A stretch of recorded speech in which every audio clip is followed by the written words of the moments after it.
ዘመናዊ ሓዳር እንተዳ ክትነብር ትግደድ ኣለኻ መርዓኻ ኸ ዘመናዊ ግበሮ ንምንታይ ባህላዊ ትገብሮ ዘመናዊ ሓዳር እንተዳ ተጠሊብካ መርዓኻ ኸ ዘመናዊ ትገብሮ ባህላዊ መርዓ ብጣዕሚ ኤክስፔንሲቭ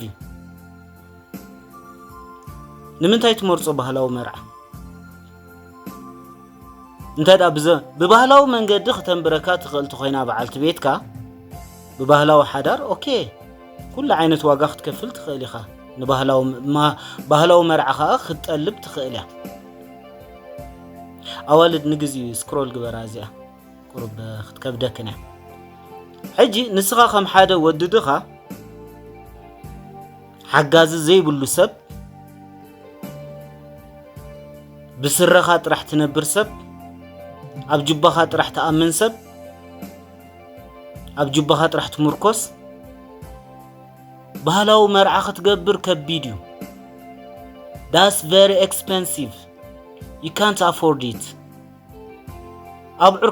ክትሓርድ ኣለካ ኣብዑር ክንደይ በጽሕ ኢሎ ኣሽሓት ሰባት ክትዕድም ኣለካ ኣነ ዝበለ ክቡር ኣልባሳት ክትዕድግ ኣለካ ሽልማት ክትገብር ኣለካ መዓት ዝካረ መኻይን ዲ ኣቑሑት ጠቕላላሲ ብውሕዱ በዘሎ ንሪኦ ዘለናስ 1-2 ሚልዮን ክተውፅኢኻ ብውሕዱ እዚ ከቢድ ውራ እዩ ዘመናዊ ባህላዊ መርዓ ማለት እዩ በዚ ኩሉ መንገዲ ሓሊፍካ ቀዳማይ ነገር ቅድሚ ናብ ዝምእታውካ እስኻ ሓጋዝ የብልካ ከርተት ኢልካ ከምፂኻዮ ገንዘብ በቃ ኩሊኻ ተውፅኦ ዘለኻ ሓራይ ጽቡቕ ሓዳር ምስ ገበርካ ግን እቲ ፀገም ኮይንና ዘሎ ብዚ ሕጂ ከምቲ ባህላዊ መርዓ ዝተጠለብካዮ ባህላዊ ሓዳር ክትገብር ትደሊ ጓል ኣንስተይቲ የላን በዝሎሚ ኩለን ዘመናዊን ዝደልያ ዘመናዊ ማለት ምዕራባዊ ማለት እዩ በቃ ማዓት ናይ ፌሚኒዝም ትምርትሎ ማዓት ገለሎ በቃ ኢንዲፔንደንት የዶ እንታይዶ መሰላለኒ ክልቴና ክሽነን ወዓልክ ብዙሕ ነገራት ሕጊ ወላ ሕጂ ፈቅደለኒ ኣብ ኢትዮጵያ ሓንቲ ሕጊ ነይራ ሰራሕተኛ ክትቆጽር እንተዳ ዓቅሚ ዘይብልካ ኮይኑ ሰበይትኻ መግቢ ክትሰርሐልካ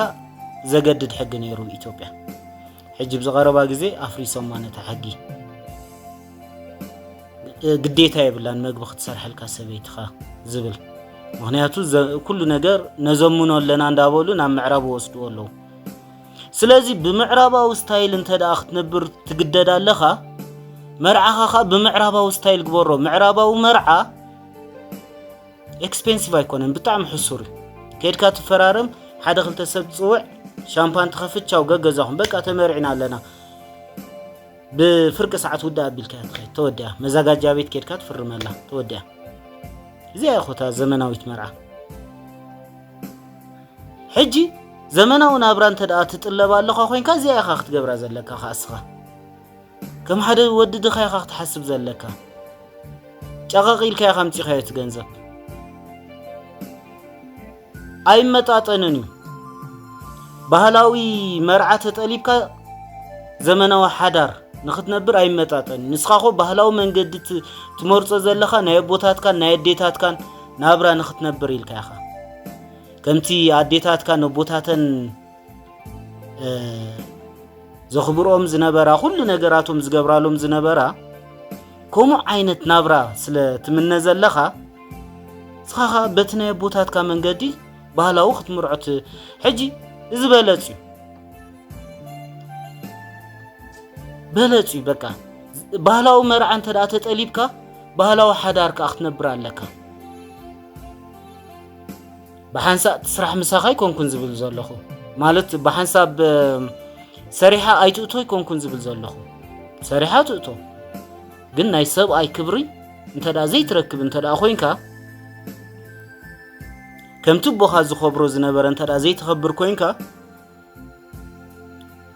كم تسخات منه يزلخا انت دا زيت ركب انت دا خوينكا زمناوي زخون زلو سلازي زمناوي حدار انت دا اختنبر تقدد اللخا أقدمك حسب له زمناوي مرع مرت